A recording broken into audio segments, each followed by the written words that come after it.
최근 북한 외교관이 가족과 함께 망명한 것으로 탈북자 가운데는 고위층도 일부 포함돼 있다고 전했습니다. 한진명 스님을 모셨습니다. 반갑습니다. 반갑습니다. 본인 소개를 좀 부탁드립니다. 예, 베트남 주재 북한 대사관에서 근무하다가 2015년도에 대한민국으로 온 한진명입니다. 제3세계 국가의 외교관들이 좀 엘리트가 아니다라고 생각하면 절대 안 되는 게 북한은 반대예요. 그러니까 김정일, 김정은 입장에서는 육국에 있는 외교관들은 사실 북한 외교관 중에서도 당성도 더 높고 더 공부도 잘하고 더 똘똘한 엘리트들을 육국에 배치해 놨더니 탈출한 거랑 더 뼈아픈 거죠. 고위 공무원들, 고위 관직에 있는 사람이 자꾸 이렇게 그 탈북 러시가 이루어진다는 건 이건 사실 정권의 어떤 위기로 봐야 되는 거지 않습니까? 오늘 이만갑에서는요, 북한의 최고 엘리트, 우리 고양한 스님처럼 이 외교관이었던 분, 그리고 또 김광진 센터장님, 그리고 한진명 전 외교관까지 모시고 북한의 고위직들, 특히 외교관들의 탈출, 왜 이렇게 많은지 한번 살펴보겠습니다. 빵빵하다. 일단은 뭐 오늘 처음 오셨으니까 한진명 선생님에게 좀 여쭤보는 시간을 좀 가져보죠. 그 북한에서 이제 그 고위 관리들, 특히나 이제 외교관이라고 하면 최고 엘리트 중에 엘리트잖아요. 당성뿐만이 아니라 대우에 있어서도 그랬을 텐데 어떤 결심을 하시고 어떤 계기로 이제 탈북을 하시게 된 건지 제일 궁금하거든요. 제가 제일 탈북하게 된 계기는 그 숙청을 피해서 왔다고. 그러니까 제가 딱 나가자마자 장성택 사건이 일어난 거예요. 12월 달에.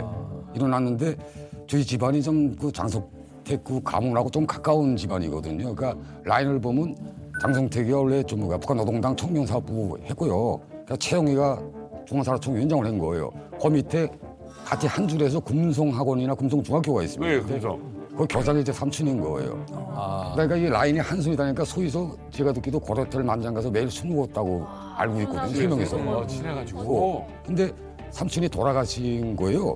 그때 이제 장성택이 할 때 국방위원회 부위원장으로 착 올라갔을 텐데 난 그 사람이 잘 나갈 줄 알고 거기다 줄을 댔죠. 한 줄을 쏜 거예요. 아이고, 줄 댈 때는 건강도 야. 봐야 돼. 삼촌이 돌아가셨으니까 와서 좀 참석해달라. 예. 그래 했거든요. 근데 그게 나의 발목을 잡은 거예요. 그래서 대사관에 나가 있는데 갑자기 북한 정보이송 고멸주가 들어온 거예요. 하고 베트남으로요? 예. 그러니까 그때 말 들어보니까 지급을 보냈다고 그러더라고요. 그러니까 동남아의 한조, 무슨 뭐 유럽의 한조 이렇게 쭉 파견인 거예요. 근데 오자마자 하는 소리가 뭐라기나 자체 비판서 쓰고 그다음에 자수하라고 그러거든요. 몰당. 장성택이랑 그러니까 자수할 게 찾는 게 그게 더 힘든 거예요. 그러니까 뭘 또 자수하지? 주관식으로 내는 거예요. 그렇게 뭘 이렇게 콕 집어서 뭘 잘못했는지 뭘 잘못했는지 쓰라. 그렇게 되는 거예요. 그러니까 그 사람들도 모르는 부람도 잘 골라야 되는 거예요. 잘못 고르면 또 안 되잖아요. 그러니까 잘 고르다가 뭐 어떤 사람은 뭐 TV를 봤다 그러고 주지국 TV도 못 보게 돼 있거든요. 원래는. 그러니까 대사관 안에 들어가서 우리 소기관도 하나 걸릴 텐데 한국 드라마를 대사관 안에서 본 거예요. 근데 그게 안전대표라는 게 있어가지고 다 이게 보거든요. 네. 히스토리 뒤지거든요. 이게 보고 정치적으로 걸리지 않는 결함을 써야 되겠다고 생각을 하거든요. 그러니까 저 같은 경우에는 뭐 베티베 1이나 베티베 2 TV를 봤다. 아니, 고 박사님, 그 자체 비판서라는 거는 그런 것 같은 거. 일종의 책을 하나 좁힌 쪽에 짜내놓고 자수를 하라는 거야. 그러니까 네가 장성택과 어느 정도로 연관이 돼 있는지 그거를 네가 생각해서 다 쓰라는 거야. 네가 이게 돈은 얼마 보내고. 자체 비판서라고 할 수도 있고 자수서라고도 할 수 있어요. 근데 이제 말한 것처럼 삼촌이 장성택 부장하고 같이 술을 먹을 정도니까 딱 타겟을 정해놓고 온 거야. 그러니까 자기네가 원하는 답변이 나오는지 우선 보는 거고. 그렇지. 그리고 이제 혹시 그 나오다가 다른 사람도 불러낼 수가 있잖아요. 그러니까 그냥 하다 보면 쓰다 보면 이 사람하고 같이 뭐 사실 장성택 부장에 대해 이런 얘기도 한 적이 있다. 그럼 또 그 사람 또 붙잡아 놓고 또 자수서 씌우고 이런 것들 하는 건데 사실은 그냥 사돈의 발천에 자기 친구까지 샅샅이 다. 그래서 그 많은 사람이 잡혀가는 거예요. 이게 지금 솔직히 말해서 연좌제잖아요, 연좌제요. 그러네. 그러니까 연좌제가 정말로 미개한 제도입니다. 이걸 북한이 아직까지 하고 있다는 건데 우리가 연좌제를 너무 우리 쉽게 접하다 보니까 뭐 그런가 보다 하고 넘어가는데 우리가 연좌제가 뭐냐면 간단하게 삼족을 멸한다고 하잖아요. 삼족이 뭔지 아세요? 할아버지, 아버지. 다리가 세 개가 아니라 이 삼족이 그러니까 친가, 외가, 처가 삼족을 다 죽여버리는 거예요. 그거야. 3세대가 아니라. 그러니까 삼족을 다 멸한다인데 역사상 최악의 연좌제 사건이 이제 중국에 있었거든요. 그러니까 명나라 때 이제 그 영락제라는 황제가 있었어요. 그러니까 지금의 베이징을 세팅하신 분이야. 근데 이 양반이 우리 수양대군 같이 자기 조카를 죽이고 그 자리에 자기가 들어가면서 황제가 됐어요. 그러니까 정통성이 없잖아요. 조카를 죽이고 자기가 황제가 됐기 때문에. 그래서 뭘 시키냐면 당시 이제 명나라 최고의 대학자였던 방효유라는 학자가 있었어요. 와가지고 나를 찬양하는 글을 좀 써라 시킨 거야. 왜냐면 대학자가 글을 써주면은 명분이 생기잖아요. 정통성이. 쓰라고 나를 찬양하는 글을. 그 방효유가 뭐라고 썼냐면 딱 영락제 앞에서 도둑놈 새끼다. 네가 나라를 훔쳤지. 그렇게 보여준 거예요. 영락제가 깜짝 놀라면서 너 한 번만 더 기회를 주겠다고 다시 쓰라고. 다시 똑같이. 똑같이 쓰면 똑같이 이렇게 나 욕하는 거 쓰면 구족을 멸하겠다라고. 구족은 뭔지 알아요? 사돈의 8촌. 아니, 그치. 이 친가, 외가, 처가잖아요. 각각별로 고조 할아버지부터 증손자까지 다 죽인 거예요. 그러니까 무덤도 판단 얘기. 무덤 다 파는 거예요. 그래서 씨를 담아요. 한 번만 똑같이 쓰면 구족을 멸하겠다 했는데 나는 10족을 멸한다고 하더라도 난 똑같이 쓰겠다. 그래서 이 도둑놈 새끼 또 쓴 거야. 어우, 친척 중에 저런 분 있으면 너무. 딱 이거예요 지금 장성택 케이스. 10족이 뭔지 알아요? 10족도 있어요? 구족 플러스 하나 더 10족. 네. 친구까지 다 죽여. 친구까지 다 죽여. 연좌제네, 이게. 연좌제예요. 이런 케이스가 지금 북한에서 일어나고 있다니까요 지금. 아니 근데 생각을 해봐요. 장성택이 나는 새도 떨어뜨릴 정도의 권세였는데 사실은 털려고 들면 거기다 줄 대려고 했던 사람들이 얼마나 많아요. 너무 많죠. 북한의 권력 기관에 있는 사람들이 거의 절반 이상은 관련이 돼 있다고 봐야 되는 건데. 제가 장성택 숙청시 멀타 북한 식당에서 근무를 했거든요. 근데 그때 유럽에 있는 외교관들이 정말 공포에 휩싸였어요. 매일 누가 불려나가고 또 북한 들어가는 모습을 보면서 오히려 속으로 차라리 저 사람들 탈북 좀 하지 했던 생각을 할 정도로 무서웠어요.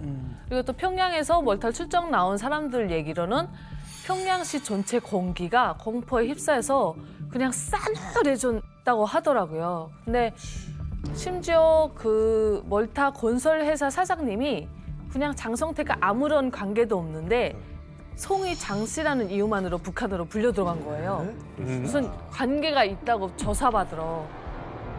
아니, 그, 고영환 선생님이 봤을 때는 장성택 그 경우에는 몇 쪽 정도로 보세요? 장성택하고 뭐 거의 사진 찍었다 그래서 끌려간 사람도 있다니까. 오, 그럼 14족 정도 되는구나. 장성택이가 이제 말한 것처럼 당 국제부에서 당 사업 시작해서 조직지도부 제1부부장, 국방위원회 부위원장. 그러니까 40년 동안 김정일하고 같이 2인자로 행동을 했잖아요. 그러니까 얼마나 많은 사람들이 엮여 있겠어요. 사진 찍고 밥 먹고. 싹 다 그냥 밥 먹고 사진 찍고 술 먹고 사진 찍는 사람들 다쓴것 같죠. 잡아가는 방식도 좀 달라진 것 같아요. 옛날에는 석고댐을 해가지고 이렇게 한자로 해서 이렇게 갔는데 속고댐? 예, 그 다리에 석고댐 하거든요. 그걸 여기다. 석고로 근데 붙여먹는. 그런 식으로 잡아갔어요. 진짜 기부스를 시킨 적이 있대요? 아, 전 말로만 들었는데 이거 고영환 선생님 그때 세대 때는 기부술을 많이 했다고 그러더라고요. 저는 기부사한 걸 봤어요. 저는 기부사한 걸 봤어요. 에티오피아의 연애 그 있잖아요. 원예. 꽃 키우는데 기술자로 나갔던 사람이 망명을 해서 한국 대사관에 들어간 거예요. 근데 에티오피아는 그때 굉장히 친북적인 국가니까 그래. 대사관에 들어가 있는 사람 뽑아주지 않으면 당신하고 외교관계 끊는다. 근데 그때 무기 공장도 지어주고 막 잘 좋을 때거든. 할 수 없이 내놨는데 나와서 여기를 쳐가지고 다리를 부러뜨린 다음에 여기다 기부스를 해가지고 온몸에 기부스를 하면 못 도망치잖아. 놀부야, 뭐야. 다리를 부러뜨려가지고. 그래가지고 양쪽 다리 기부스한 거를 제가 평양 순환 비행장에서 봤거든. 저게 에티오피아 원예 기술자 도망치려다 잡힌 사람. 수갑을 채우기에는 그렇죠. 여러 가지로 맞아요. 곤란하니 환자처럼 데려간다. 그래서 환자처럼. 데려간다. 아니 지금 그래서 이제 보이부에 나와가지고 다른 사람도 아니라 우리 또 한진명 선생님 딱 집어가지고 자기 비판서를 써라. 그러니까 뭔가 이거 내가 찍힌 것이 아닌가라는 생각이 들지 않습니까? 근데 어떤 지금 상황이 돌아가는지도 모르고 답답했을 거 아니에요. 이때 모든 문제의 해결책이 하나가 등장을 합니다. 뭘까요? 술. 그분이 그랬어요. 좀 마음이 굉장히 좋아요. 그래서 술을 먹였고 술을 굉장히 좋아하는 거예요. 아침, 점심, 저녁 먹는 거예요. 아침 점심 저녁. 그러니까 아니 대단히 좋아. 베트남 술은 또 굉장히 셉니다. 그 찰사술이 돼서. 엄청 높아요. 배성빈이네가 마지막에 이야기하는 게 첫째, 네가 죄가 없다는 건 안다. 근데 내가 너를 도와줄 수는 없다. 같이 엮이니까 너 이제 들어가게 되면 다치는 건 맞다. 이렇게 딱 새겨주는 거예요. 감사하신 근데 분이다. 더 안타까운 건 제목이 없는 거예요 지금. 만들기 무슨 죄가 있는지 알아야 될 거예요. 근데 제목 그래. 이 사람도 이렇게만 대주지 제목이 뭔지 안 대주는 거예요. 그러니까 이게 답답한 거예요. 옥할집에서 아침에는 출근하면서 밝게 웃으면서 출근하고 저녁에 6시면 퇴근이니까 퇴근 들어와서 술만 먹는 거예요. 또 앉아서 어떻게 운명이 어떻게 될 것인가. 그러니까 선택을 해야 되거든요. 제가. 근데 옛날에는 같이 뭐 미팅 가고 말하자면 뭐 가고 하는데 자기 업무에서 배제돼 가지고 무슨 CDR 것도 장성택이고 그 CDR 사진 이런 거 지우라는 거예요. 앉아서 밖에 나가서. 이제 이상하다 하다가 고민을 많이 했어요. 근데 대사관 가게 되면 제일 무서운 게 베트남 비밀 경찰이 아니고 북한 대사관 안하게 CCTV가 있어요. 안 전 대표가 보는 CCTV 있는데 안 전 대표도 자기가 다 못 보니까 마누라 아들까지 다 그걸 지키는 거예요. 앉아서 24시간. 이걸 피해야 되는 거예요. 이 CCTV를. 미치겠다. 그러니까 그래서 그때 나갈 때 살짝 그 나무 백양나무인가 큰 나무 망고나무에 있으니까 그걸 싹 이돌았거든요. 예. 그래서 이돌아서 싹 나왔는데 한국 대사관이 있었거든요. 그 롯데에. 그래서 거리야 한 차로 타면 한 15분 거리밖에 안 돼요. 거기 쫙 하면 한국 대사관. 북한 대사관에서? 근데 뭐 그때 당시는 대한민국이 반길지 안 반길지 모르잖아요. 그 자체는. 그러니까 내 전화기는 내 전화기 번호는 원래 들어가자마자 베트남 메모송에다 등록을 하기 때문에 그걸 쓰지 못하는 거예요. 그 우선구에 등록을 하거든요. 우리는. 아이고. 다른 전화니까 길가에 나가는 거예요. 근데 나가면 거긴 옥수수 파는 그 아줌마들이 많아요. 그래서 전화를 달랬거든요. 달래서 대한민국 대사관에다 전화를 걸었어요. 현명하시다.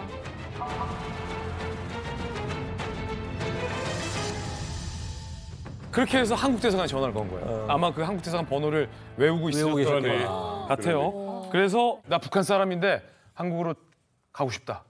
자, 그러니까 우리 대한민국 대사관의 반응은 뭐였을까요? 뭘까지? 뭘까지? 지금은 업무 시간이 종료돼요. 내일 업무 시간이 개시되면 다시 전화를 주시기 바랍니다. 자동응답기가 나온 거겠죠? 그때는 자동응답기라는 걸 몰랐기 때문에 그러니까. 사람 목소리 들으니까 이렇게 됐거든요. 자동응답기였겠지. 근데 황당한 게 좀 허무한 게 외교관이라는 신분도 못 밝히고 못 밝혔네. 전화를 그냥 끊게 됐다고 그래요. 그래서 1차 탈북 시도 실패. 들어와서 계속 고민을 했어요. 또 앉아서. 집으로 갔어요. 집에 갔어요? 다시 들어왔죠. 또 다시. 어머머머. 지금은 이제 어떻게 움직일 수는 없지. 아직까지는 지금은 움직일 수는 없죠. 아니구나. 그러니까 사진만 하는 거죠. 지금 고전에 다시 돌아와서 집에야만 있다가 안 되겠다고 잠이 안 오는 거예요. 문 열고 딱 들어오는 것 같아요. 누가 지금 거의 누가. 이제는 뭐 잠 안 오죠. 그러니까 졌어요. 그다음에 새벽 1시에 12월 27일이 됐어요. 그 헌법절이니까 업무를 안 보는 거예요. 그날. 그날 택해가지고 새벽에 나오게 됐거든요. 네. 그래서 나가서 택시를 한 2번 갈아타고 기사님한테 제가 호지명시로 가자고 그랬어요. 엄청 멀지 않아요? 어마어마하게 멀어요. 근데 그러니까요. 하노이에서. 1700km 정도 됩니다.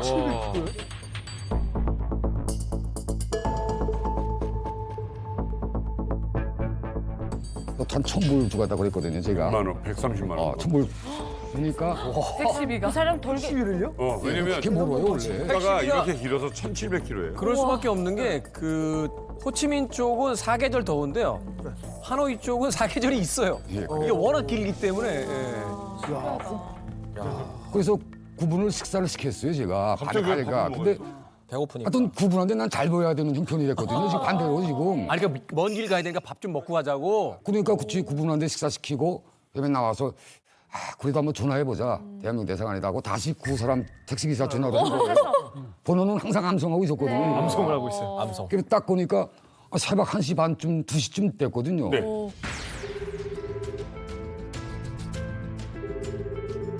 근데 전화를 받는 거예요. 그래서. 근데 전화를 받는 거예요. 그래서.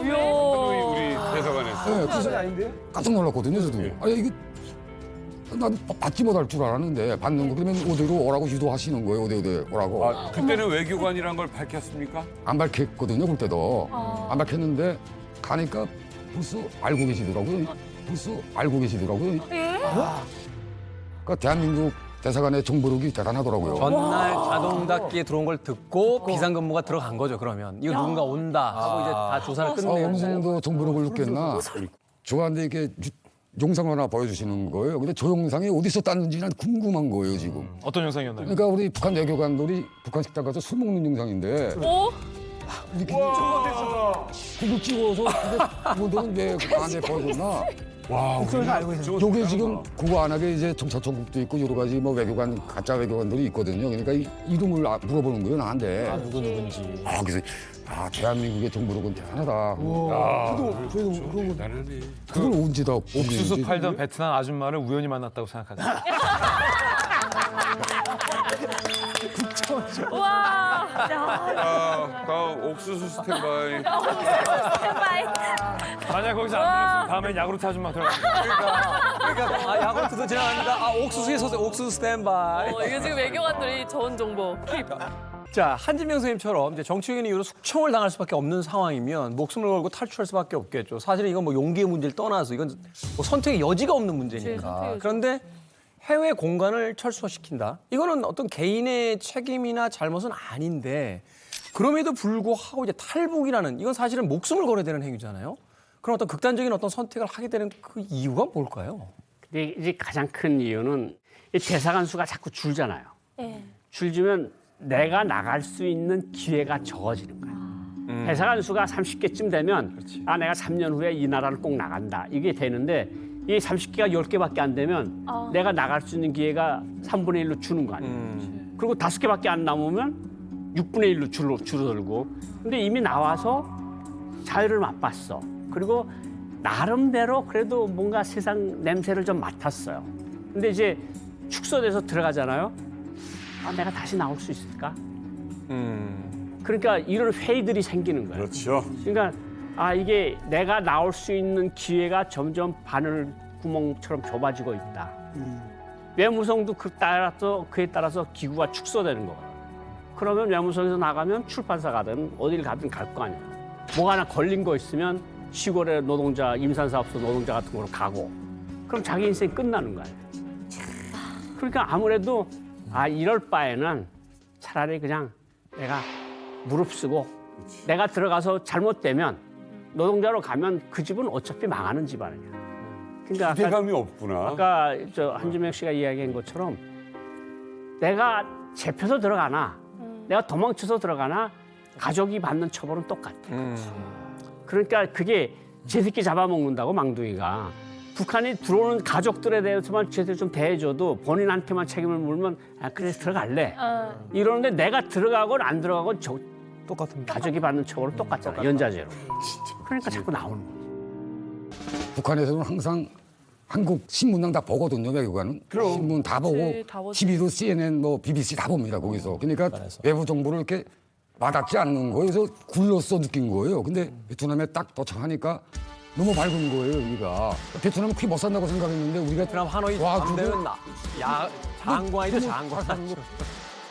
근데 이게 사실은 모스크바 공항 탁 내리면 쉐르메티브 공항에는 카트가 다 삼성이잖아. 그러니까 이게 삼성. 딱 뭐 베트남 공항에 가면 탁 내릴 때 이제 효성 크게 효성 써요. 예, 효성 쓰잖아요. 그러니까 이런 것들이 굉장히 가시같이 찔러요.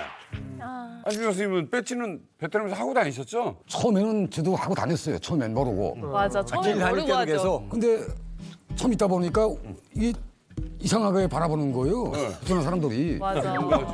그다음에 자기도 의식하면서 오대 가면 또 불편한 거예요. 오대 가면 맞아요, 불편. 뭐 어디서 왔나 하면 코리아 하는 거예요, 둘이. 영어로 말하는 거예요. 코리아. 우리도 그랬어. 코리아 그러니까 코리아. 앞에 굳이 물어보지 않으면 좋겠는데 계속 물어보는 거예요. 싸웠어. 계속 물어봐요. 그러니까 너스 하게 되면 너네 얼마나 힘드니 불쌍하게. 너네 얼마나 힘드니 불쌍하게. 우리 미사일 얘기만 하고. 너스 하게 되면 공짜로 맥주랑 사주는 거야. 맞아요. 진짜 너스 장난스타일. 하면 무슨 뭐 사줘요. 싸웠어. 그러니까 너스 하면 사주기는 거 안 사주고. 야, 그치. 너 불쌍하구나. 너 누가 그런다고요? 인정 베트남 일반 국민이 그러는 거예요, 현지인들이. 진짜? 진짜 그래요. 저희 캄보디아도 그랬어요. 왜? 지나가다가 단체로 이제 외출을 나간단 말이에요. 나갈 때 애들이 이게 원래 이게 배지를 달아야 되는데 다들 이렇게 감춰요. 다 떼자고 떼고 나가는데 막 오면서 막 꼬레 하면 찾는단 말이에요. 그러면 우리 꼬레야라고 이제 코리아라고 그래? 그래서 싸웠어요, 널스 이러면 우리 야 코리아 좋아 야 코리아 야 코리아 우리랑 똑같은 이러면 뭐라 코리아 하면 그랬지. 딱 와서 그 자리에서 아줌마 안녕이래요. 만약에 내가 사우스라고 맞아. 하잖아요. 그러면 언니 이러거든요. 언니 막 이러는데 코리아즈 원 하니까. 코리아에서 라오스 코리아는 굳이 나가서 코리아에서 코리아 안 원을 하지. 안 하죠. 맞아요. 아니 어떻게 보면 최고의 엘리트 분들에다가 어떻게 보면 사상 교육도 굉장히 많이 받으셨을 텐데 북한이라는 걸 밝히는 게 창피할 정도면은 정말 정말 부질없겠다는 생각이 좀 많이 들 것 같아요. 그런 어떤 그 사상적인 이유보다는 사실 이제 북한에서 해외로 나오려고 하는 첫 번째 이유는 이제 뇌물을 써서라도 북한에서 해외 밖으로 나오면 이제 돈벌이가 많기 때문이잖아요. 그런 이유 때문에 사실은 또 오라고 했을 때 돌아가지 않고 또 탈북을 하게 되는 경우도 더 많을 것 같은데. 뭐 내가 81년도 삼등서기관 때 받았던 월급이 $270. 그 당시에. 그때 81년도에. 근데 지금은 그 한 400만 원 정도가 돼요. 북한 돈으로. 그러면 북한에서 벌었던 돈의 한 1000배가 되는 거예요. 한 달에 버는 돈이. 그러니까 생활 차이가 엄청 난데다가 약간 또 면세품도 팔아먹고 뭐 밀주도 좀 하고 여러 가지 좀 사바사바 이런 걸 하면 들어갈 때 뭐 한 5만 불도 가지고 들어가고 이게 북한에서 5만 불을 어떻게 만듭니까? 1달러가 안 되는 돈을 벌어가지고 5만 달러를 만들려면 5만 개월을 벌어야 되는데 말이 됩니까? 그냥 모으기 다 안 쓰고 모아도 5만 개. 그러니까 그 말도 안 되니까 어쨌든 이게 경제 생활이 사람 의식주의 기본이잖아요. 그렇죠. 그러니까 그래도 자기 식구들 그래도 배고프지 않게 먹이고 그래도 맥주라도 한 잔씩 먹을 수 있고 콜라라도 한 잔씩 먹을 수 있는 생활이 있고 한쪽에서는 그냥 강냉국수, 옥수수국수 한 그릇도 못 먹는 생활이 있는데 어느 생활을 택하겠어? 이쪽이요. 이쪽. 월급 얼마 받으셨어요 그때? 저도 한 200에서 300 정도 그 사이. 300불이요? 예. 300불이면 그래 봐야 30한 2, 3만 원이에요 한돈. 그렇죠. 밖에 나가서 식사 한번 하면 가죠. 최소 한 50불 정도 나갑니다. 샴페인이 40만 원인데. 그렇죠. 샴페인 값도 자식들도 안 되는. 있잖아요. 그래서 채소 채소로. 이제 미니멈으로 살아야 되니까 뭐 채소 같은 거 사는 것도 1불, 2불 싼 거 찾아다니면서 이제 맞아. 부인들이 사는 거죠. 0.8cm. 출세했는데도 예. 또 가족들도 거기서 무슨 일을 하나요? 따로? 일은 아르바이트 못합니다. 일은 못하고 요즘은 뭐 저 러시아 울라지버스톡, 뭐 하바롭스크 이런 데서는 콩나물 장사한다고 해요. 두부 같은 거. 아니 왜? 외교가 네, 외교관 부인들이 콩나물은 정말 충격이네요. 외교관 와이프가 콩나물하고 두부 만들어서 판다고? 한진명 씨는 어떻게 보면 네. 두 분보다 늦게 좀 탈북을 하시잖아요. 예. 그러면 월급은 좀 더 많이 받으셨나요 혹시? 최근에는 북한 재무성에서 달러로 주지 않고 유로로 생활비를 다 줍니다. 그래서 제가 탔던 게 380 유로 정도 탔거든요. 오, 그럼 많이 타시네요. 얼마예요 한국 돈으로? 그러니까 한국 돈으로 한 52만 원 달러. 52만 원이요? 밤에 한번 제가 근무를 서면서 밖에 쑥 나가본 적이 있어요. 그러니까 베트남도 밤에 청소를 쫙 하거든요. 그래서 그 아줌마한테 얼마 받는가 물어본 거예요. 궁금해서 할복부에서. 그랬더니 제가 그때 380유로를 가서 바꾸면 400달러 됐댔거든요. 좀 많이 그분이 나보다 월급이 더 많은 거예요 지금. 정서부가. 네, 청소부가. 맞아. 그래서 야 이쪽 팔리구나 하고 있는 그런 쪽이 있어요 지금. 뉴욕에 공사로 나갔던 분이 있어요. 북한 대표부. 뉴욕에 나가 있는 유엔 대표부 있어요. 네. 거기 이제 대표부 전체 운영비를 자기가 받는데 자기 개인 계좌에 있는 돈보다 적었다. 야, 대사 운영비가. 뉴욕인데? 뉴욕인데. 야 그 월급 받죠. 월급. 나라에서 외교관. 말도 안 돼. 이제 얘기를 듣다 보면은 그 외교관들이 이제 뭐 탈출한다든지 망명하는 케이스가 이제 정치적 이유도 있고 경제적 이유도 있어요. 그럼. 정치적 이유의 대표적인 케이스가 이번에 그 아프가니스탄이 다시 이제 탈레반 정권으로 넘어갔을 때 해외에 파견돼 있던 아프간 외교관들이 한 150명 이상이 집단 망명을 해버렸어요. 돌아갈 맞자 정부가 그렇죠. 바뀌니까. 정부가 바뀌니까. 그러니까 경제적 이유 같은 경우에도 약간 비슷한 케이스인지 모르겠지만, 그러니까 지금 뭐 제외 공간이 지금 그 철수가 된다고 하고 있는데 북한도 기업적으로 봤을 땐 TO가 줄어드는 거잖아요. 그렇지. 그 지금 LA나 지금 뉴욕에 있는 그 코리아타운에 가보면 이상하게 90년도 중반에 한국 기업 지사장과 지사에 근무하시는 분들이 눌러 앉은 케이스들이 많아요. 많아요. 왜냐하면 딱 봐서 그때 들었거든. 곧 IMF가 터진다. 그러면 또 지사 다 철수가 될 것이다. 그럴 바엔 눌러 앉자. 어차피 자녀들 들어가봤자 또 학업도 또 안 될 것이고 눌러 앉자. 라고 한 케이스가 상당히 많거든요. 아마 북한 외교관들도 느낄 거예요, 지금. 어차피 북한 들어가 봤자 다시 나올 가능성은 점점점 줄어들고 있다. 이 기회에 아예 그냥 눌러앉자. 그걸로 봤을 때 아마 탈북 러시가 더 이어지지 않을까. 그러네. 자, 이 해외 공간 철수를 하게 되면 그 공간에 근무하는 사람들이 이렇게 흔들린다는 걸 우리가 지금 알게 됐는데 북한 정부에서 그걸 모를 리 없거든요. 그럼에도 불구하고 해외 공간을 철수한다. 사실은 아까 이야기 나온 것처럼 결국 운영비, 돈의 문제인 건가요? 잘 모르는 분들은 외국 대사관은 상대국에서 운영 비용을 다 지원해 준 줄 알고 있습니다. 맨 땅이 자기 땅이잖아. 아닙니다. 그 외교관을 파견하는 나라에서 본국에서 땅도 사야 되고 건물도 올려야 돼요. 그 돈 없으면 건물을 임대해서 임대비도 내야 돼요. 근데 이게 다가 아니에요. 해외 공간에서는 정기적으로 의무적으로 눈치적으로 파티도 열어야 돼요. 다 돌아가면서 파티하는데 우리 순서는 한 번 넘길 수는 있지. 근데 계속 넘길 수는 없거든요. 그 비용도 돌리죠. 그동안 먹을 수 없고. 예, 외교관도 월급 줘야죠.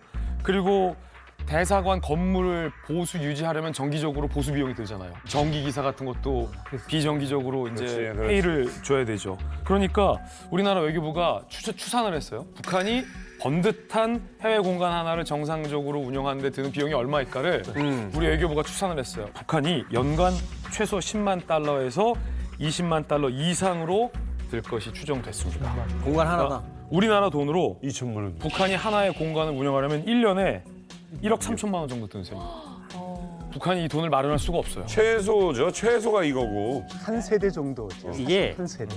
이게 어느 정도 규모인가 하면 10만 불이라면 한 외교관 직원들이 8명 이상 나가 있는 나라. 또 3명, 4명 나가 있는 나라는 5만에서 6만 불이에요. 그래도 한 8천만 원 들어요. 한 7, 8천만 원 정도인데 큰 돈이죠. 이게 북한하고 외교 관계가 좋은 동유럽 나라들은 자 우리가 땅을 줄 테니까 집을 줄 테니까 너네도 땅하고 집을 줘. 그렇게 한 나라는 적어요. 나머지 나라들은 주재국 가서 집을 빌려서 렌트비를 내서 전기값 다 내면서 있어야 돼요. 근데 이게 1980년대 말까지는 김정일이가 당 자금에서 줬어요. 그래서 한참 잘 나갈 때는 북한 외교부 전체 예산이 3천만 불 정도가 됐어요. 한 360억? 그게 제일 잘 나갈 때예요. 근데 그게 돈이 점점 없어지고 고난의 행군 거치고 제재가 강해지니까 아 그러면 자력갱생하라. 뭐 국가도 자력갱생하는데 대사관도 자력갱생하라. 야. 그 원칙이 밑에까지 내려오는 거예요. 네. 그러니까 뉴욕, 그다음에 뭐 제네바 이런 나라들은 하도 통제를 강화해서 그 나라들은 돈을 보내요. 아니, 영국이랑. 북한에서. 그런데 나머지 대다수 나라들은 어떤 기관을 끼고 무역기관이고 무역 상사를 끼고 너네를 우리가 받아줄 테니까 외교관으로 한두 명 우리 대사관 쓰게 해줄게. 그 대신에 대사관 유지비를 너네가 내. 그래서 자력갱생 강거분투를 하는데 이게 사실은 그 김평일 대사가 동유럽에 나갔을 때 연애 차린 음식을 보니까 김밥하고 유부초밥, 오이 냉채, 닭고기 튀김 그 4-5가지가 다예요. 아이고. 대사관 연애가. 근데 대사관 파티가. 대사관 파티가 하도 힘드니까 대사관에서 아줌마들 시켜서 나가서 물건 제일 싼 데 가서 유통기간 거의 된 거를 저녁이면 늦게 팔잖아요. 떨이. 프랑스 같은 데서도 늦게 팔아요. 맞아요. 그 시간에 덮쳐서 가서 대사관 아줌마들이 다 달라붙어서 요리를 해서 내놓는 게 북한 대사관 연애인데 우리가 대사관에 나갔을 때 제일 부러워했던 게 딴 나라 대사관들은 인터컨티넨탈 호텔에서 하고 쉐라톤 호텔에서 연애를 하잖아요. 우리만 가서 대사관 청소 깨끗이 하고 아줌마들은 지지고 복과들하고 정신없고 연애 오면 너무 당황스러워요. 돈은 대사관용으로 뭐 이번에 연애하는데 500불밖에 쓰지 못한다. 그럼 500불로 100명, 200명을 어떻게 대접을 하냐고. 오병이어의 기적. 기적을 만들어야죠. 물 한 잔씩 줘주지. 물하고 이제 뻥튀기 같은 거. 솔방울로 총알도 만드는데 맞아요. 우리나라 영국 저는 중국 대사 공간에 가봤거든요. 요리사가 동파육을 내는데 말도 못하는 식사가 나오는 거예요. 그러니까 이거는 사실은 그 나라 좀 폼 잡는 거에서는 홈뿐만이 아니라 현실적으로도 그래야 다음 파티에도 또 기대를 하고 오잖아요. 그렇죠. 사실은 사람이라는 게 대접받는 곳에 더 자주 가려고 하고 그 사람들과 더 많은 이야기를 나누려고 하는 건데. 그렇지. 아, 이거 진종호 교수님. 그러니까 이번에 지금 철수 리스트 나온 거 보니까 결국 돈 없어서 철수하는 거네. 그렇죠. 이번에 그 철수한 나라들 쭉 보니까요. 대개 아시아하고 아프리카 국가들이거든요. 그러니까 그런 나라들은 대개 이제 후진국 아니면 이제 개발도상국이기 때문에 시스템이 엉망입니다. 그래서 그 북한의 외교관들이 정말로 거기서 뭐 장사를 하든 뭐 이상한 짓을 해가지고 불법으로 이제 외화를 벌어가지고 자력 경쟁을 하는 게 가능하고 또 심지어는 돈을 벌어서 또 상납하는 것까지도 가능했거든요. 예. 그런데 최근에 이제 북한이 위성 발사하고 미사일 발사하고 핵 개발하고 하면서 그 대북 제재가 굉장히 강화되면서 감시 망의 수준이 과거와 달라진 겁니다. 그러니까 거기서 이제 불법 활동하는 것도 여의치 않게 된 겁니다. 그러다 보면 북한의 입장에서는 돈을 벌어주는 게 아니라 이제 비용을 들어가야 되는 어떤 거거든요. 이걸 이제 감당할 수가 없는 거죠. 아프리카 나라들 많이 북한에 지원을 했었죠. 네. 한때는 네. 이제 남남협조, 뭐 불록불가담 운동해갖고 김일성 생전 시에 예, 많이 지원하고 뭐 트랙터 주고 그 농업 기술자들 나가고 군사 대표단 파견하고 했었죠. 북한이 한때 잘 나갈 때 세네갈도 그 유명합니다. 우상 화물, 르네상스 뭐 해갖고 이제 동상들 많이 동상 뭐 이런 거 지금은 사정이 많이 달라졌습니다. 앙골라에서는 2017년에 뭐 이제 내보냈다고 하고요. 대북 제재 때문입니다. 핵미사일 개발, 유엔 안보리 결의가 있거든요. 네. 많은 그 제재를 같이 삼자 제재 받을 수 있기 나가는 게 때문에 낫네. 아프리카 나라들에서도 많이 축소되고 있고 그래서 지금 외교 관계도 아마 대사관 철수하고 있는 것으로 보여집니다. 사실 저희가 이제 김일성이 이제 살아있을 때는 70년대, 80년대 같은 경우에는 비동맹 체제에 이제 북한이 막 활동을 되게 활발하게 했어요. 그러다 보니까 그 좀 더 아프리카의 나라들이 많았어요. 그러다 보니까 아프리카의 나라들하고 관계를 개선을 하면서 그때는 실리 외교보다는 되게 가치 중심의 외교를 했는데 지금 당시 아프리카의 독재자들이 굉장히 그럼요.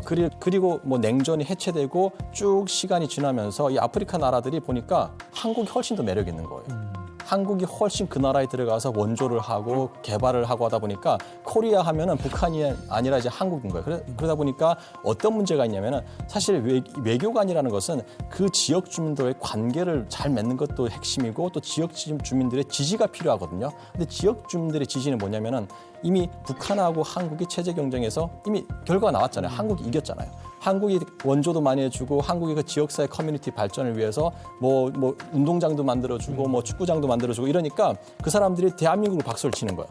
그러다 보니까 북한이 점점 더 설 자리가 없는 거예요. 그렇죠. 최근에 이야기 들으니까 유니세프를 비롯해서 이제 국제 그 구호 기구들이 많이 들어가 있잖아요. 네네. 한국에서 들어가는 또 지원의 양이 굉장히 많다고 하더라고요. 그럼요. 그런 게 또 아무래도 영향을 또 줬겠죠. 그런 우리나라 또 그런 곳에서 우물 파주는 거 있잖아요. 맞아요. 물나게. 네, 그거 하나만으로도 비교를 할 수가 없으니까 당연히 대한민국하고 손을 잡죠. 제일 안타까운 건 그래요. 북한이 나간다고 했을 때 말리지 않는 거. 그렇죠. 아, 왜 나가려고 그래? 가지 마 이래야 되는데. 북한에서의 그 외국 대사관기 공관들은 뭐 외교적인 역할도 해야 되지만 이제 달러 벌어서 본국으로 돌려 보내야 되잖아요. 사실 그런 일들이 굉장히 힘들기 때문에 이 충성 자금 만드는 것 때문에 불법적인 일도 손을 대게 되고 또 현재 또 그 범법자로 전락하는 경우도 있고 그렇다면 앞서 구조조정이라는 표현을 쓰셨는데 지금 그럼 남아 있는 공관들은 그러면 그래도 좀 돈이 된다. 이게 생산성으로 봤을 때 수익이 나는 곳이다. 뭐 이렇게 우리가 좀 생각해 볼 수 있는 건가요? 이게 어떤 방법으로 외화를 법니까? 그래서 제가 준비했습니다.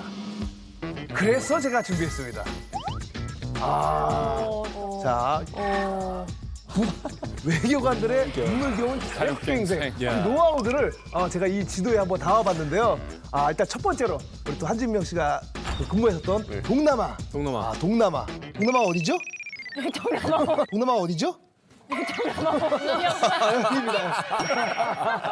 일부러 그러지. 일부러 그런 캐릭터 잡느라고 일부러. 야, 그 캐릭터 유지하기 힘들겠어. 그러니까. 자, 여기서 어떤 걸로 돈을 버는지 뭐예요? 한번 보겠습니다. 바로 짜잔. 바로 짜잔. 농차네요. 자동차. 자동차? 자동차로 아니 근데 북한이 자동차 생산 공장이 있는 것도 아니고 자동차를 그러니까. 어떻게? 없는데. 이게 이 자동차를 어떻게 외화를 벌까 굉장히 궁금하죠. 네. 네. 북한 외교관들의 이 불법 외화벌이 방법은 기상천외합니다. 근데 그 중에서 대한민국 취재진에게 딱 걸린 불법 외화벌이 방법이 있었습니다. 그게 바로 이 자동차를 이용해서 외화를 벌여들인 건데 이 방법에 한진명 선생님이 직접 참여했습니다. 이 불법 외화벌이 현장에 얽힌 한진명 선생님이 얽힌 그 사건 저희가 증거 영상도 준비했습니다. 함께 보시죠. 딱 걸렸어. 북한 대사관이 베트남에서 초고가 차량들을 면세 혜택으로 산 뒤 되파는 수법으로 불법 외화벌이를 하고 있다는 의혹이 제기됐습니다.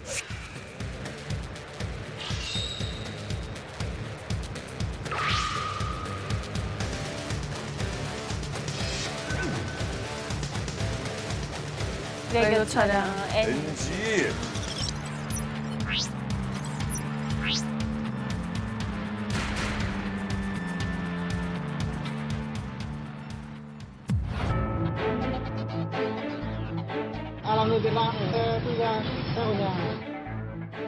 Đại sứ quán Triều Tiên thì không có.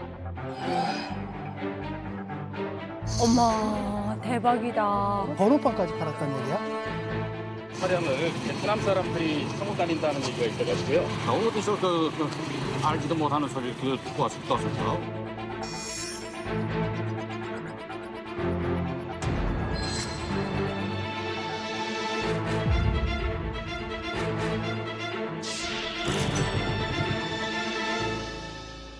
야, 대포차를 만들어주네요.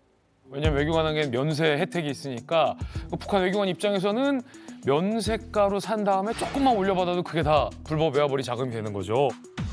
그래서 일명 외교 차량 면세 판매. 1년에 최대 30대 정도를 팔아서 150만 달러, 약 20억 가까이를 벌어들였다. 이런 추산도 나오고 있는데 대단한 거죠. 아니 이게 차 파는 거 알고 계셨어요?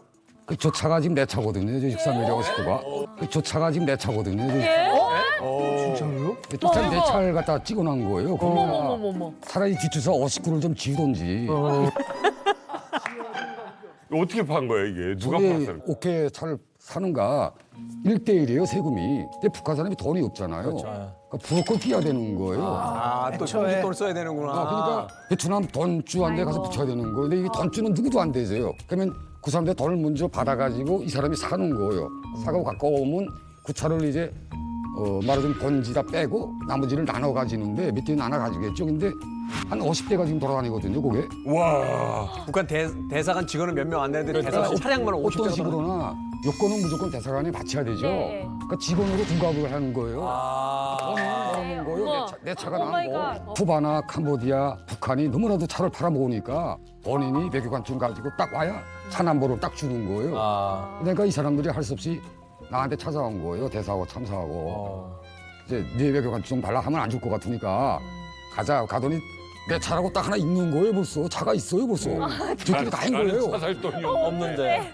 그러면 생각해보니까 이게 아닌 것 같아요. 네.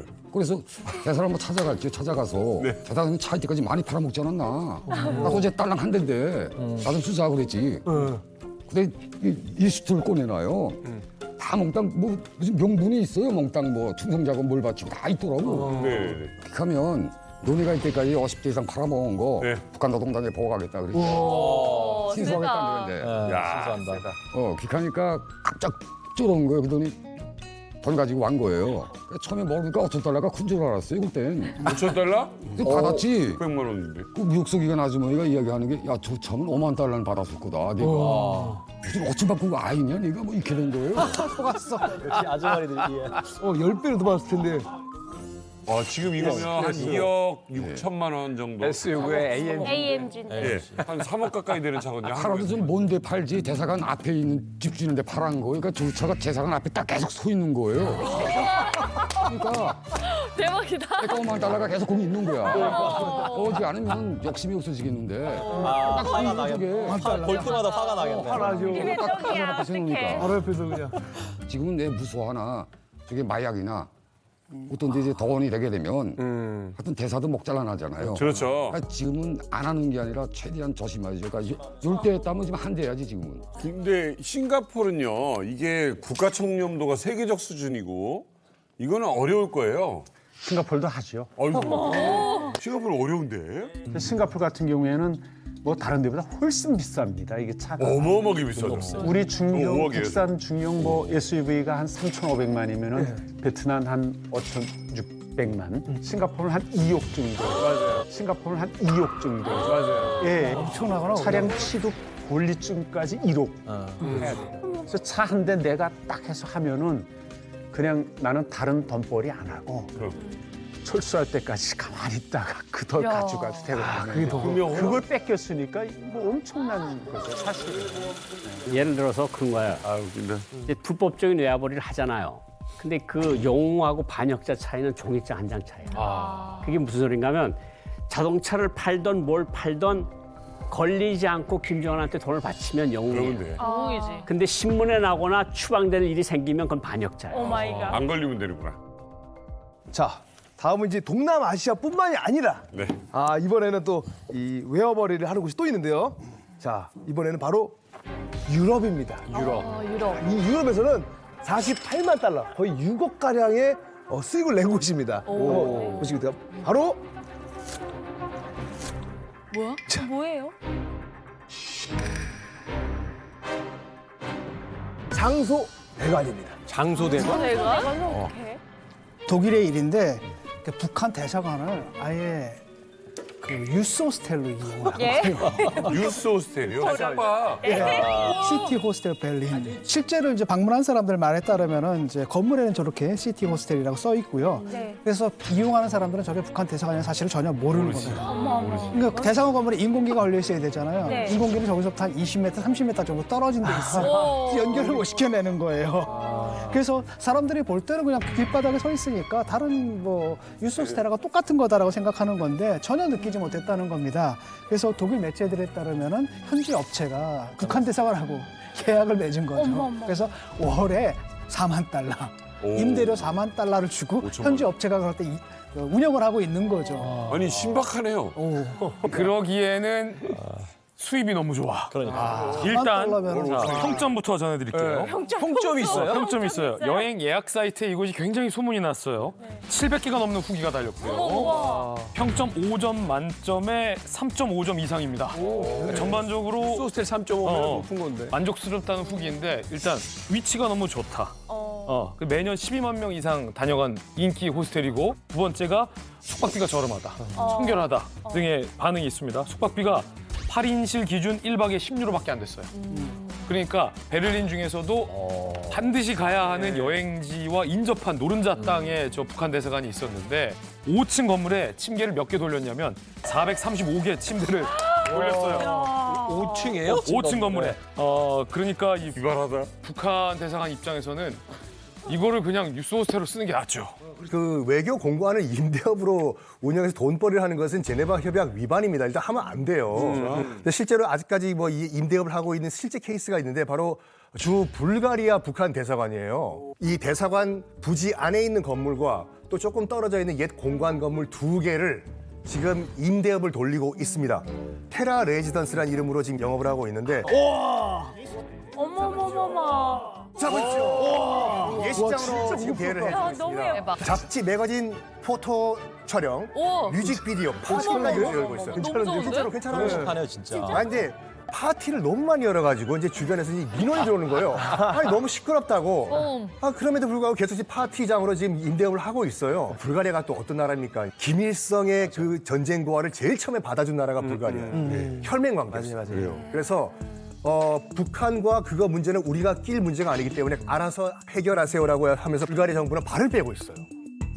자, 이번엔 또 있습니다. 이번엔 고 박사님이 계셨던 아프리카입니다. 아프리카 한번 가보자. 예, 뭐 아프리카에서 할까? 어떤 여기서는 그런 것 같아요. 상아 같은 거, 꿀 같은 거 이런 거 아닐까? 맞습니다. 와, 맞습니다. 와. 아주 저질인 거죠. 그리고 지구 생태계를 파괴하는 건 아닙니까? 그럼요. 이 코끼리 상아를 팔아서 연간 이 암시장에서 올린 최대 수익이 200억 달러, 그러니까 25조 원어치가 거래됐다라는 기록이 있어요. 그럼 과연 북한 외교관들은 이 중에서 얼마나 차지했을까? 스위스 제네바에 있는 단체인 초국가적 조직 범죄 방지 글로벌 계획, 이 단체에 따르면 86년부터 30년간 상하와 코뿔소뿔 밀수 사건에 외교관이 개입된 건이 29건인데 그중 무려 18건에 북한 외교관이 관련이 돼 있다는 겁니다. 우와. 이게 뭐 과거의 일이 아니라 최근까지도 이런 일이 이제 있었거든요. 주 스위스 북한대에서 한대성이 지난해부터 올해까지 최소 상하 19개, 코뿔소뿔 18개를 보스와나에서 뭐 남아공하고 짐바브웨를 거쳐가지고 모잠비크로 밀수하다가 적발이 됐어요.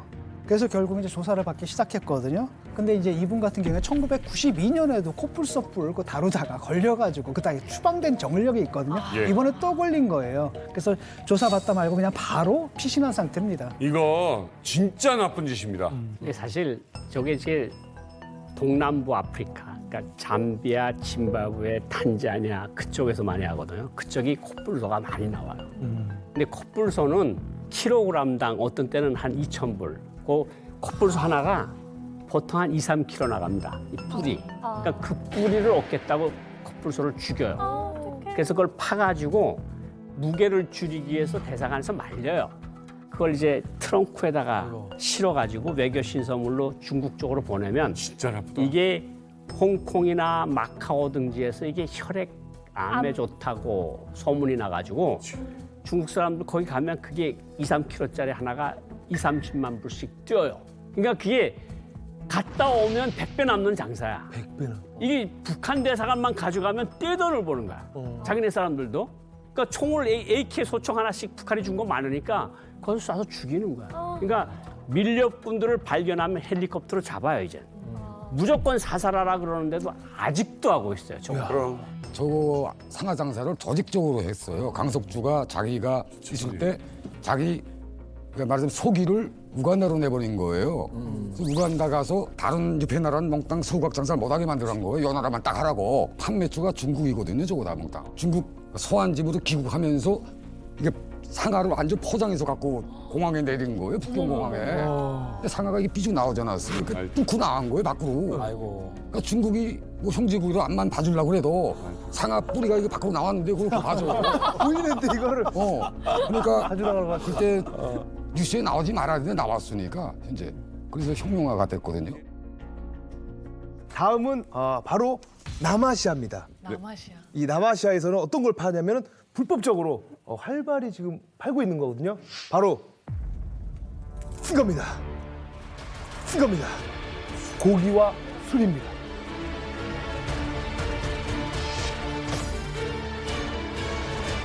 그러니까 이제 이 남아시아 나라들에서 못 먹게 하는 나라가 있어. 소고기를 못 먹게 하든가, 돼지고기를 못 먹게 하든가. 그렇죠. 그런 나라들 있잖아요. 있어요. 제가 종교적 이스라엘 신념. 회식할 때 아주 고생했어요.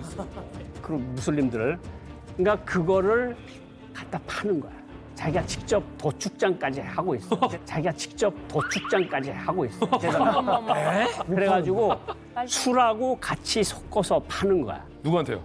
주재국 사람들한테. 먹는 사람이 있군요. 아, 먹는 사람 있죠. 회교들하고 무슬림이라 그래서 위스키 안 마십니까?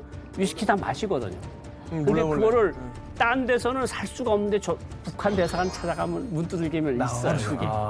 그러니까 술이 조니워커 뭐 블랙 같은 거 100불짜리가 넘어가면 1,000불, 1,500불이 되는 거예요. 1,000불, 1,500불이 되는 거예요. 괜찮은데.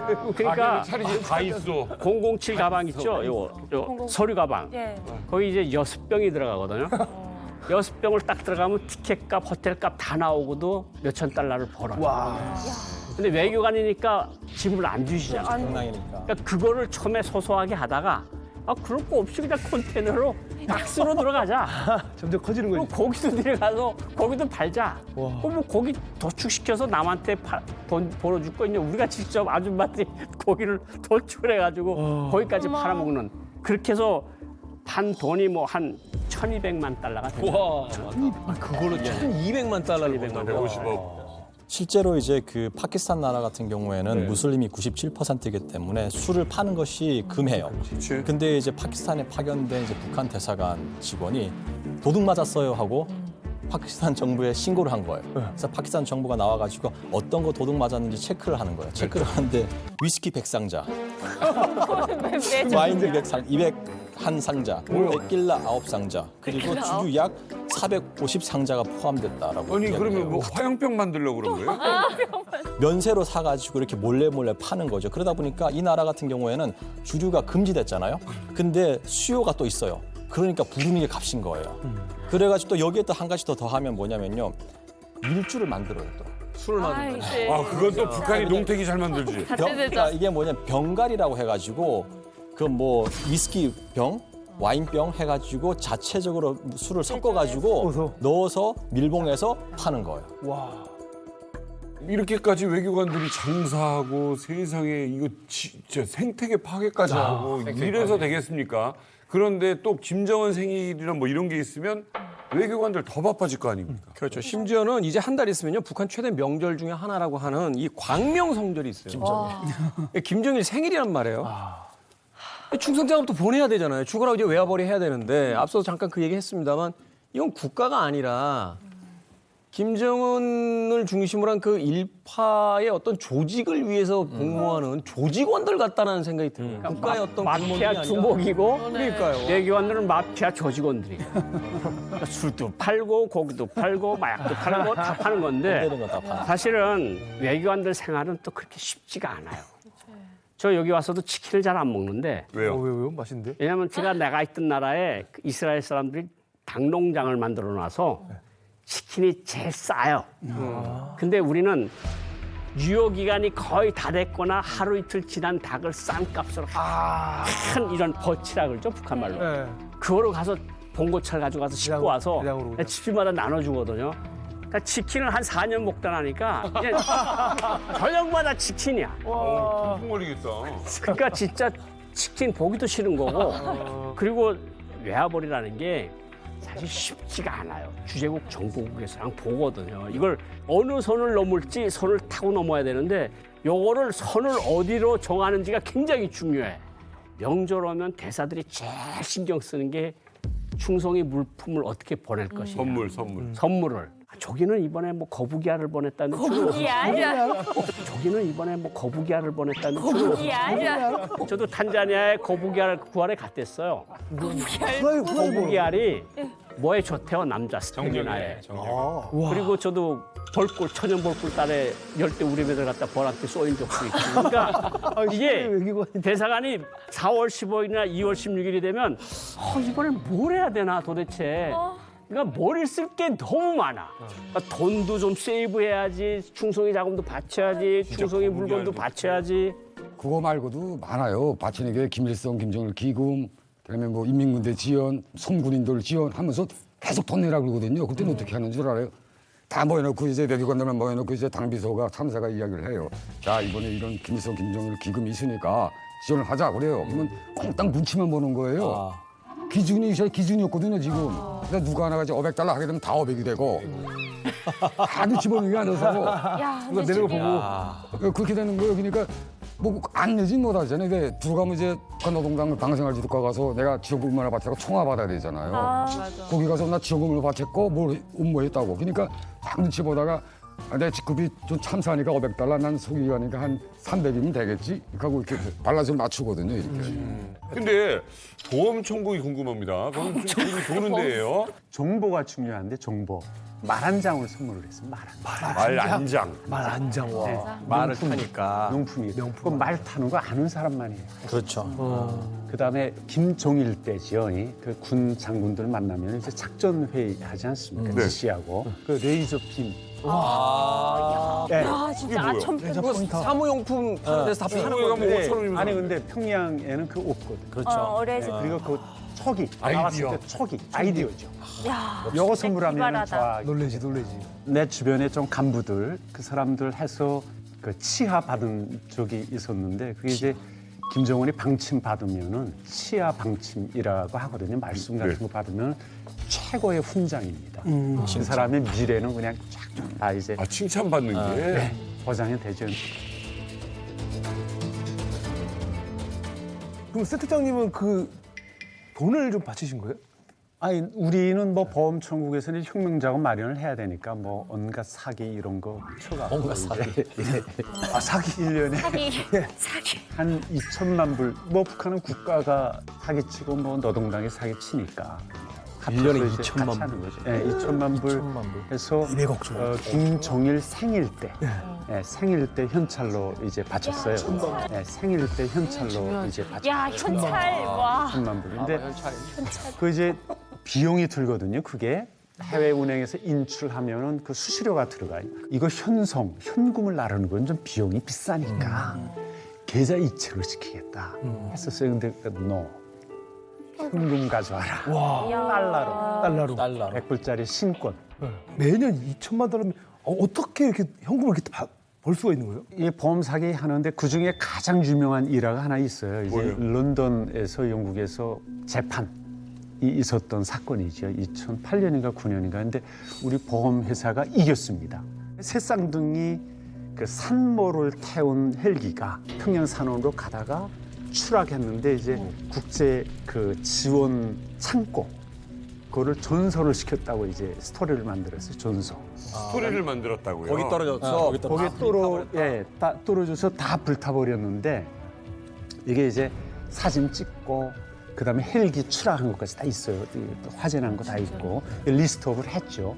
그 헬기 조종사하고 새쌍둥이하고 엄마는 어떻게 됐어요? 다 죽은 거예요? 모르고 죽은 건가? 그러니까 그거는 뭐 사실이 아닐 가능성이 있어요. 그죠? 약간. 그다음에 생명보험 같은 경우는 사람 죽었다 하면은 그 증거를 내야 되잖아요. 네. 그 이제 병원 그거 있으면 돼요. 사망 처리 신고 또는 사망했다는 거 병원에서 이거 하고 그다음 인민보안청에서 만들어주고 그래서 필요하면 법정에서도 만들어요. 그거. 근데 이거를 시간을 끌고 이 증거를 없애야 되니까 원래 금액이 커지면은 손해감정사들 가거든요. 실사 나오죠. 그래서 현장하고 손해감정을 해요. 근데 이거를 북한 내에서 법정 케이스로 만들었어요. 그래서 고려항공하고 뭐 조선국제보험회사하고 다툼으로 만들고 그 전에는 이제 창고 이 관리하는 기관하고 고려항공하고 다툼으로 만들고 국내에서 소송 케이스로 만든 거죠. 2, 3년을 시간을 끌은 거예요. 근데 소송인데 이게 말이 안 돼. 북한이라는 건 다 국가기관인데 네. 그걸 재판 과정에 그 영국 보험사들이 그 재보험사들이 이기지 못했어요. 그래서 물증이 없으니까. 거의 1억 불 정도 이거를 청구를 했어요. 1억 불 정도. 이제 판결이 북한 쪽이 유리하게 몇 번 났어요. 그래서 불리하니까 재보험사들이 합의하자. 합의로 해요. 합의해갖고 거의 6천만 불인가 이제 지불하는 거를 하고. 근데 원래 북한 친구들이 돈을 더 벌려면은 끝까지 물고 늘어야 되죠. 그래서 자기네 소송 비용 다 받고 이자 다 받고 뭐 훨씬 더 한 더블로 받았을 수 있을 거예요. 근데 자기네도 사기쳤으니까 만족 이제 6천만 불 받는 걸로 만족. 자, 외화뿐만이 아니라 이제 엄청난 사치품도 같이 들어갑니다. 특히나 이제 김정은이 뭐 슈퍼카라든지 여러 가지 어떤 사치품들을 굉장히 좋아한다는 이야기가 있고, 그래서 사실은 신형 벤츠였죠. 메르세드 벤츠를 타고 나서 굉장히 깜짝 놀라게 우리를 했던 지금 저 보이는 저 차인데.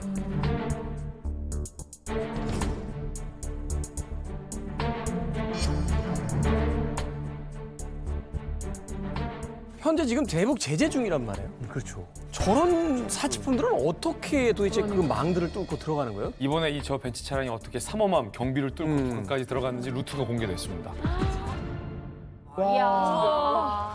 차 한 대 가져오려고 세계를 누빈 거예요. 저 차도 비싼 차인데 이렇게 되면 물류비가 엄청나게 지금 피크가 되거든요. 그러니까 저 차는 실제 판매되는 것보다 전 세계에서 가장 비싸게 북한이 사들인 걸로 추정이 됩니다. 일단 조달책이 있겠죠. 네. 이탈리아 로마의 무역업자가 조달해줍니다. 이탈리아 업체에서 차량을 구입해요. 그래서 네덜란드 항구로 이동을 합니다. 네덜란드 로테르담항을 출발한 컨테이너 선에 실린 저 벤츠가 어디에 도착하냐? 중국 다롄항에 도착을 합니다. 여기서 다른 화물선으로 환적을 해요. 환적을 하는 이유는 추적을 막기 위해서. 이 화물선이 어디로 가냐? 일본 오사카항으로 갑니다. 여기서 또 다시 다른 화물선으로 바깥치기를 합니다. 환적을 또 해요. 이렇게 두 번의 환적을 거친 후 놀랍게도 대한민국 부산항으로 갑니다. 건강하고 뻔뻔하다. 예, 대한민국 부산항에서 서아프리카 토고의 국기가 그려진 화물선으로 세 번째 환적을 합니다. 자, 토고 화물선은 어디로 가느냐? 러시아의 나우카항에 도착하는데 이때 러시아에 들어갈 때 선박의 자동 식별 장치를 끄는 치밀함까지 보입니다. 드디어 러시아 나우카항에 도착을 하면 고려항공 화물기에 벤츠를 태워서 북한으로 들어가는 겁니다. 보면 저희가 추정하기로는 저 벤츠 저 마이바흐 비싸잖아요. 네. 저거의 한 6배, 8배 정도 값을 김정은이 지불하고 들여왔다 이렇게 추산하고 있습니다. 그냥 북한이 정상 국가고 대북 제재가 없는 나라면은 그냥 그 가격 그대로 사면 되거든요. 근데 이 6나라를 돌면서 벤츠값보다 물류비가 훨씬 많이 들었을 거예요. 그 말은 뭐냐면 우리가 북한을 향해서 촘촘하게 대북 제재를 해놨기 때문에 그 대북제의 영향이 어느 정도 있다라고 저는 봅니다. 네. 자, 어쨌든 충성 경쟁하면서 별별 아이디어를 다 짜내고 있습니다. 자, 그런데 어떻게든 또 빠져나가요. 이러면 대북 제재가 의미가 없는 거 아니에요? 김정은이 이제 모은 스포카가 지금 100대가 넘었대요. 네. 그 시가가 200억 정도가 됐고 저는 이게 제일 불쌍한데 김정은이 말을 굉장히 좋아하잖아요. 말을 2010년부터 2019년까지 러시아에서 138마리를 사들였다고 해요. 그 말이 정말 너 디스크 터지지 않는지 제일 근데 이 돈이면 공간 철수를 안 해도 될 돈이거든요. 차나 말만 팔아도 공간 다 유지할 수 있는 거 네, 아니에요? 맞아요. 그런데 현재 철수 때는 이제 해외 공간뿐만이 아니라 지금 예상으로는 더욱더 이게 좀 가속화될 것이다. 많은 공간들이 철수가 될 것이다. 그럼 북한으로 돌아가는 외교관의 숫자가 점점 더 늘어난다. 이렇게 봐야 되는 거 아닌가요? 지금 민주콩고하고 지금 홍콩은 지금 철수 준비에 있고 지금 리비아 같은 나라는 대사가 없어요. 내전 중이고 그리고 알제리 같은 나라는 2017년도에 대북 제재로 근로자들이 싹 다 들어갔어요. 그런 나라가 또 한둘이 아니에요. 그러면 앞으로도 한 10개 정도가 더 줄어들 거로 보거든요. 그러면 정말 많은 외교관들이 들어가는데 그냥 순순히 들어갈까요? 이제까지 있었고 뭐 애들은 크고 있고 좋은 데서 공부시키고 싶고 그러면 아무래도 늘어나지 않겠어요, 오는 사람들이.